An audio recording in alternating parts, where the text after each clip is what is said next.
What happens when the man who owns 17 diners sits at one and becomes just another customer? Isaac Dillard leaned back in the worn booth, stretching his legs under the table. The vinyl seat squeaked beneath him as he adjusted his cap. A fake beard scratched his chin, and the thick glasses made everything blur slightly around the edges. He glanced around the diner store number 9. He hadn't set foot in this one since his father passed him the company 3 years ago. He'd never met the staff here. It was one of the older diners in the chain, tucked off a quiet highway in Pennsylvania. His team had brought up falling customer reviews, but nothing specific, just poor service and bad attitude. He hated vague reports, so he'd decided to show up himself. Nobody knew what he looked like. The company wasn't flashy. No big press releases, no social media presence for him personally, just a chain of diners with old-school charm and solid food. He had made the disguise work: gray hoodie, a little limp in his walk, a name tag that read Illy. A solo traveler on the road. That's all they'd see. A waitress walked past without looking at him. She was tall, tight ponytail, frown set deep on her face. Her name tag said Rachel. She didn't stop at his table, just walked right by again the second time he waited. 10 minutes later, she finally came to a halt at the edge of his booth. "You gonna order or just sit there all day?" she asked, tapping her pen like she was in a rush. Isaac blinked. I haven't gotten a menu yet." She didn't respond, just reached under the counter for one and slid it across the table, her eyes already drifting away. Before he could say anything, the door jingled behind him. A man in a faded Marine Corps cap walked in. Early 60s, a limp in his right leg. He nodded politely at Rachel as he passed. "Morning, ma'am," the veteran said with a small smile. "Just one today." Rachel turned her head slightly, her tone sharp. "We're full." Isaac glanced around. The place was half empty. The veteran looked confused. "I can sit at the counter." Rachel rolled her eyes. "We're not doing counter service right now. You can wait outside." Isaac stared at her. The veteran hesitated, clearly not wanting a scene. "I'm fine waiting," the man started. Rachel cut him off. "Sir, I don't have time to argue. We're short-staffed, okay? Go wait outside." The veteran's face dropped. He gave a small nod, stepped out the door quietly, and sat on the bench out front. Isaac's hands clenched under the table. Rachel turned back to him. "You ready to order or not?" He looked at her, his voice low. "Actually, I'm not hungry anymore." She shrugged and walked away without another word. He watched as she chatted with a man behind the counter. Jeff, according to the name tag. The manager, probably. Jeff didn't seem to care.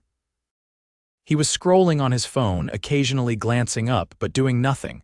Isaac slid out of the booth, walked outside, and sat next to the veteran. "Mind if I join you?" he asked. The older man blinked, then smiled politely. "Sure, son, place seems busy."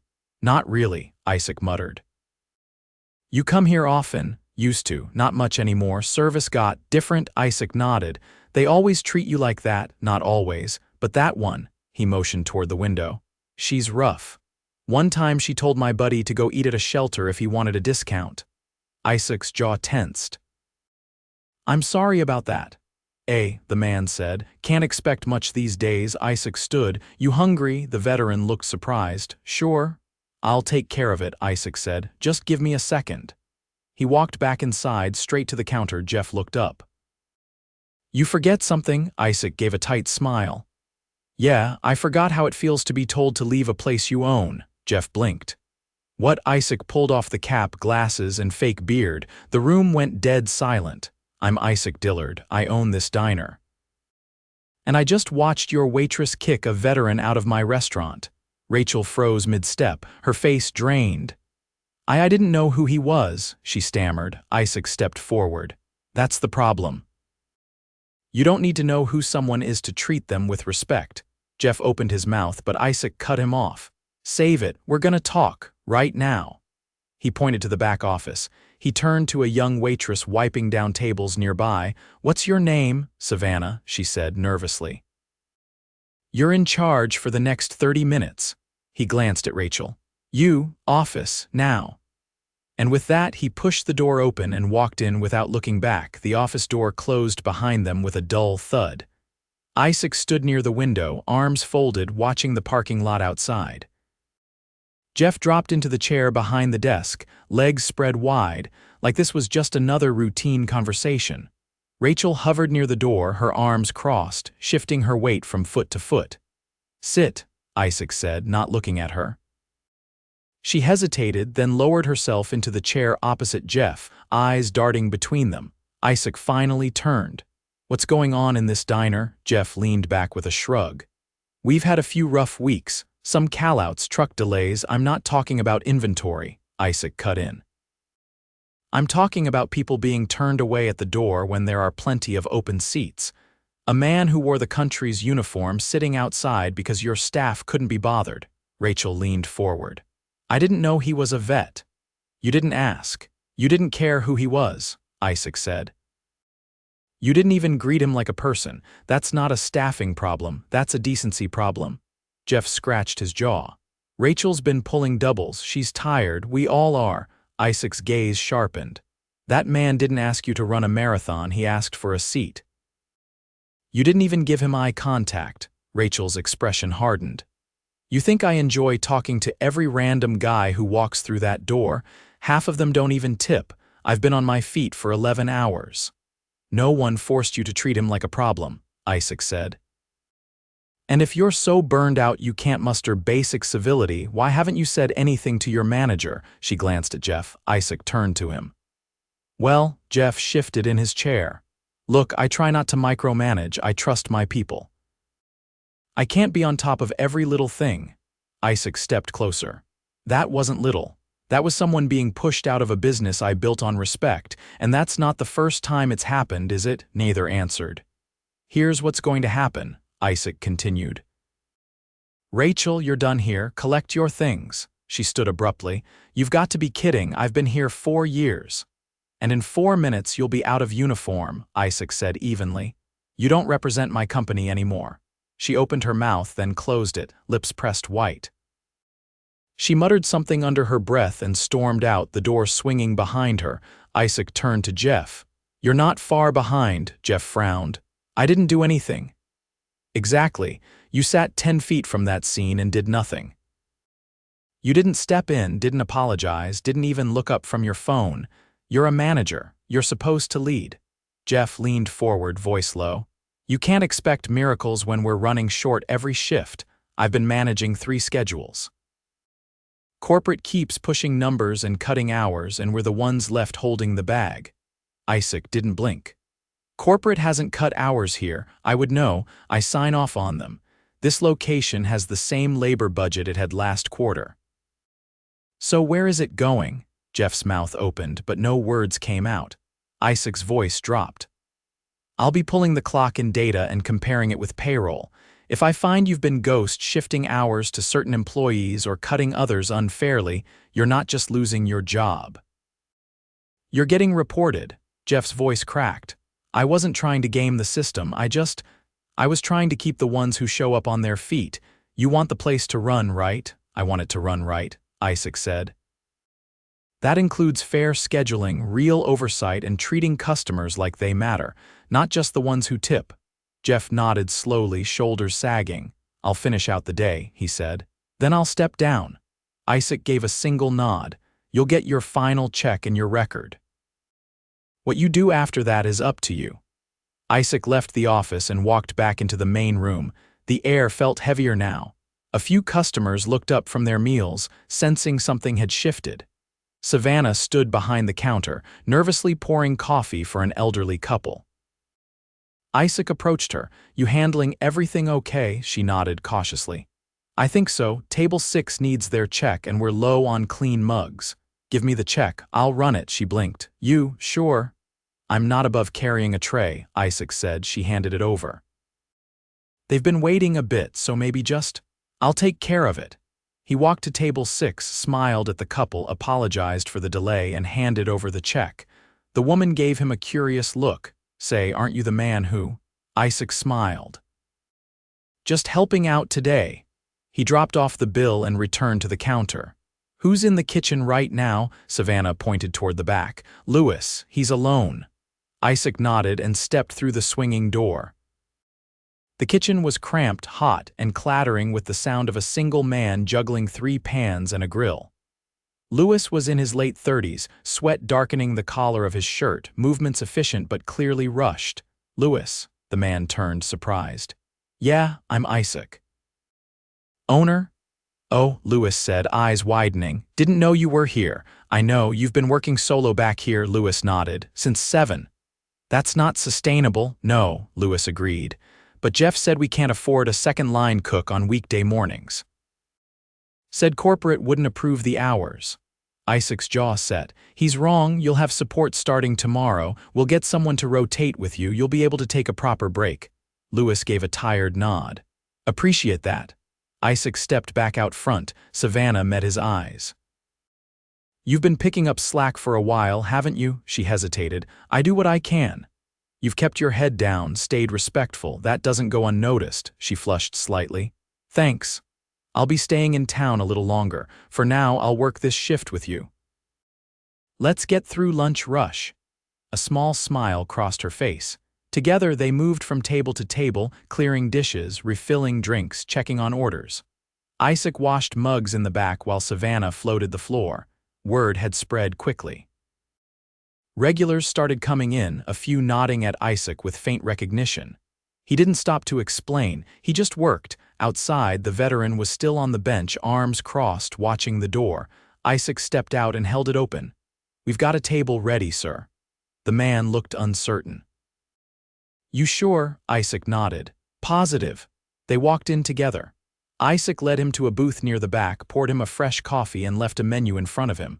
"No charge for your meal today," he said quietly, "and thank you for your service." The man gave a slow nod, eyes tired but grateful. As Isaac turned back toward the counter, he caught Savannah watching from across the room. She didn't say anything, just gave a small nod. And for the first time in a long while, Isaac felt like he was exactly where he was supposed to be. By the time the lunch rush ended, the air inside the diner had shifted. The chaos had settled into a quiet hum. Tables were cleared, booths wiped, and the once sluggish service had found a steady rhythm. Isaac stood behind the counter, drying his hands on a towel, watching Savannah tally receipts with quick, practiced movements.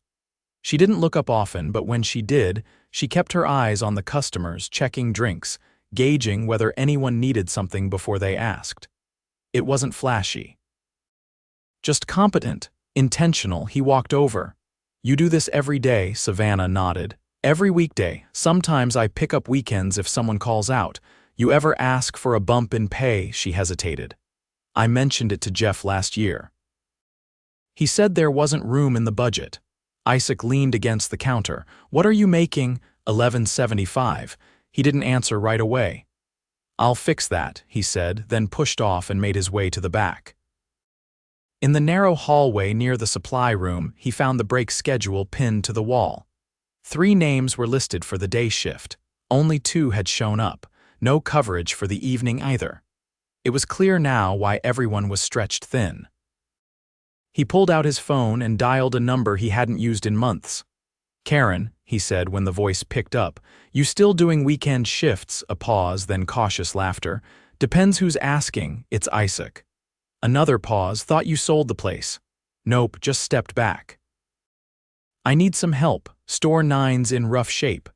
"What kind of help?" "Front of house. Someone who knows how to stabilize a floor without making it worse." "I'll come tonight," she said without hesitation, "but you're buying me a slice of that lemon pie," he grinned. "Deal." He hung up and returned to the front. Savannah was finishing up a check at a booth when the door opened. A young man stepped inside, no older than 19, wearing a black beanie and oversized hoodie. He glanced around like he wasn't sure if he should be there. Isaac watched from the counter. Savannah approached him with a soft tone. "Hi, table for 1, the kid nodded without speaking. "Right this way," she said. As he passed Isaac, the kid gave a quick glance, then looked away. After Savannah took his order and headed to the back, Isaac walked over. "Mind if I sit for a second?" The kid shook his head. Isaac slid into the opposite side of the booth. "You from around here?" "Yeah, up by the bus garage." "What's your name?" "Tyree." "You ever work in food service?" Tyree shrugged. I helped out at my uncle's taco truck last summer. Just prep stuff, not real cooking. You looking for something steady? Tyree blinked. Maybe I just came in to eat. I've got a shift open tomorrow. You want to try it? I'll pay you for the full day, even if you only stay half. Tyree stared at him. Isaac added, no pressure. Just if you're interested. Why me? Because you walked in, looked like you needed a shot and didn't ask for anything. That tells me more than a resume ever could. Tyree nodded slowly. I'll come by. Be here at 7, Isaac said. Ask for Savannah. She'll get you started. As he stood, Savannah returned with a plate of fries and a sandwich. Everything okay? She asked quietly. Better than it was, Isaac said. We've got someone new starting tomorrow. She looked at Tyree, then back at Isaac. You just met him. I trust my gut. She gave the faintest nod and returned to the counter. Isaac stepped outside for the first time in over an hour. The sun had shifted toward late afternoon, casting long shadows across the parking lot. He pulled out his phone again and started scrolling through old contact lists. He needed more staff. Not just bodies, people who cared. He called a guy named Marcus, who used to manage Location 5 before moving to Florida. You still in town? Just got back last month. You want a shot at fixing something broken? Marcus didn't hesitate. Where? Store 9. Who's running it now? Nobody. Until someone proves they can. I'll be there in the morning. Isaac ended the call and leaned against the wall. Inside, the energy was still calm. Lewis had stepped out of the kitchen to grab a soda. He looked exhausted but not angry, just spent. Isaac met him halfway. You still good to finish today? Lewis nodded. It's not the work, it's doing it alone. You won't be alone tomorrow. I've got help coming. Lewis gave a short nod and returned to the back. Isaac walked over to the till where Savannah was counting the cash drawer. You trust Tyree to handle the floor? She gave a small shrug. I don't know him, but he listened when I took his order. That's more than some people. You're getting a raise, Isaac said, not because of today, because you've been holding this place together quietly. That's leadership. She paused. Can I ask something? Of course. Why didn't you come sooner? Isaac didn't answer right away. I let people tell me it was fine. I wanted to believe it. And now, he looked around the diner, now I know better. Before she could reply, the door opened again. A woman in business attire stepped in, looking around impatiently. She approached the counter with clipped steps. Excuse me, she said. I came in last week and waited 20 minutes for a server. I never got seated. I want to speak to the owner. Savannah glanced at Isaac. I'm the owner, he said, stepping forward. The woman sized him up, then crossed her arms. I don't usually complain. But the girl who was working tall, dark ponytail, she walked past me 3 times and never said a word. I had to leave and eat in my car. Isaac nodded. I'm sorry that happened. She's no longer with us.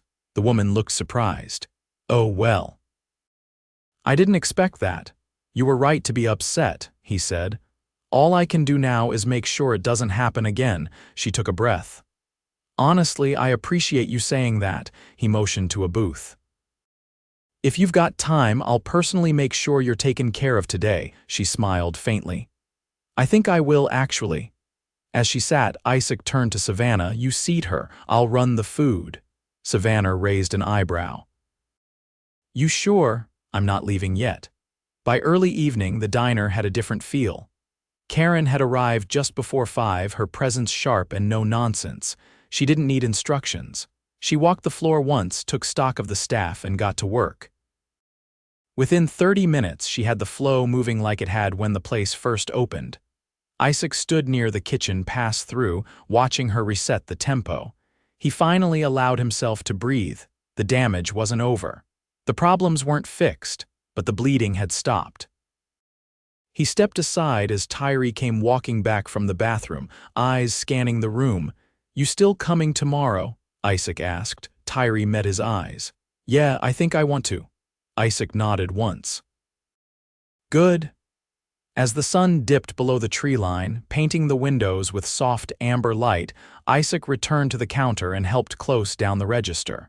He didn't make a speech. He didn't announce anything to the staff. He just worked. And for the first time in a long time, the diner felt worth saving. The following morning began quietly, just after 6. The parking lot was still cloaked in mist, the tree line casting long shadows across the diner's faded brick exterior. Isaac arrived early, unlocking the front door himself. He wore no disguise this time, no cap, no glasses. Just the same work shirt as everyone else. He turned the key, stepped inside, and flicked on the lights. Inside, the place smelled faintly of bleach and coffee grounds. The tables had been wiped down the night before, and the chairs were stacked neatly along the booths. No customers yet, just the hum of the fridge in the kitchen and the faint crackle of the old speaker system overhead. By 6:30, Savannah arrived. She pushed through the door with her coat still buttoned and a notebook tucked under one arm. Her eyes met Isaac's and she gave a short nod. "I made a prep list," she said, setting the notebook on the counter. "Thought it might help the new guy." Isaac glanced at it. The handwriting was small but orderly, each item numbered and time-stamped. He closed the notebook and gave her a quiet nod. "Good thinking." She hung up her coat and moved toward the kitchen, tying her apron as she walked. Louis came in 10 minutes later, rubbing sleep from his eyes but already in uniform. He greeted Savannah with a slight wave, then turned to Isaac. "You still planning to run the floor today?" Isaac shook his head. "Only if I'm needed." Louis gave a small shrug and disappeared into the back. By 7, Tyree came through the door. His hoodie was gone, replaced by a plain black t-shirt and a clean pair of jeans. He looked around like he wasn't sure where to go until Savannah motioned him over. "I'll show you how we open," she said. He followed her to the prep station without a word. Isaac watched them work from the far side of the counter. Savannah's instructions were clear and steady. She didn't coddle, didn't rush, just gave him each task, then stepped back to see how he handled it. By 7:30, the first customer pulled into the lot. At 8, Marcus arrived. He stepped through the door in a clean button-down and greeted Isaac with a firm handshake. "Place looks better already," he said, surveying the room. "Still has a long way to go." Marcus glanced toward the kitchen. "You want me shadowing today or taking the reins?" "Take them," Isaac said. "Just don't bulldoze anyone. Wouldn't dream of it." Marcus set his coat on the back hook and stepped behind the counter. As the morning picked up, the flow of customers increased. A few regulars returned, clearly testing the waters. Isaac noticed the difference immediately. They were greeted within seconds, seated promptly, and served without delay. Tyree stuck to the basics, clearing tables, refilling waters, resetting condiments, but he did it without being asked twice. At 9:15, a woman entered with a toddler on her hip and a stroller in tow. She looked tired, eyes darting around as she tried to manage the door and keep the child from wriggling out of her arms. Savannah stepped in before Isaac could move. She held the door open, helped her navigate the stroller, and guided her to a booth near the window, offering a coloring page and crayons before the woman even asked. Isaac leaned against the counter, arms folded. Marcus joined him a moment later. "She always like that?" Marcus asked. "She's been holding this place together for months." Marcus nodded slowly. "I'll keep her close." At 10:30, the veteran returned. This time, he didn't hesitate. He walked straight to the counter and met Isaac's eyes. "Didn't expect to see you again," he said. "I said I'd fix it." The man looked around. "Seems like you did." Savannah approached him. "Coffee, please." She poured him a mug, then handed him a menu. "Take your time." He smiled and took a seat by the window. Isaac turned to Marcus. "That's the bar. I'll keep it there." The rest of the morning passed without issue. Orders were filled, tables reset, and the kitchen moved without a hitch. No one raised their voice. No one was left waiting. It wasn't perfect, but it was steady. Just after noon, Isaac called a short staff meeting. He waited until the lunch rush thinned, then gathered everyone at the far end of the counter. Louis leaned against the wall, arms crossed. Savannah stood near the register, Tyree at her side. Marcus joined them, clipboard in hand. "I'm not here to give a speech," Isaac began, "but I wanted to be clear about a few things." He looked at Louis. "You've been carrying too much alone. That ends today. Starting next week, we're adding a second kitchen shift. You'll have days where you can breathe. Lewis gave a slow nod. Saying nothing, he turned to Savannah. You're getting moved to lead server. That comes with more pay and more control of the floor. Marcus will be taking over as general manager, but you'll be the one keeping the front tight. Savannah flinched slightly at the mention of more responsibility, but she didn't object. Then Isaac turned to Tyree. I offered you a trial day. You showed up early, followed instructions, and didn't complain once. If you want the job, it's yours. Tyree nodded. I'll stay. Isaac looked around the circle. This place got off track because I stopped looking. That won't happen again. I'll be checking every store every month unannounced. If people aren't being treated right, customers or staff, there will be consequences. He let the silence linger. I'm not interested in excuses anymore. I'm interested in effort, and if you show it, you'll be rewarded. He stepped back. That's all. People returned to their posts without ceremony. No applause, no back pats, just a quiet shift back into motion. Later that afternoon, Isaac sat with Marcus in the back booth, going over schedules. The new hiring plan was laid out. 1 more line cook, 2 part-time servers, and a morning dishwasher to reduce strain on the kitchen crew. Every role was budgeted and accounted for. You'll have what you need, Isaac said. Marcus nodded. I'll keep it lean but not thin. Good. They stood, shook hands, and Isaac gathered his coat. As he walked toward the door, Savannah crossed his path. She glanced up. You heading out? For now. She hesitated, then said, It's different here today. It should have been different a long time ago. She gave a slight nod. Thank you. Isaac paused. Don't thank me yet. Hold me to it. She didn't reply, just returned to the register. Outside, the sun had broken through the clouds. The lot was half full, the windows gleaming from a recent wipe down. Isaac stood for a moment, watching the flow of people inside. No one looked rushed. No one looked lost. He reached into his pocket, pulled out his keys, and locked the door behind him. Not to shut it, but to make sure it would be ready to open again tomorrow, better than it was the day before.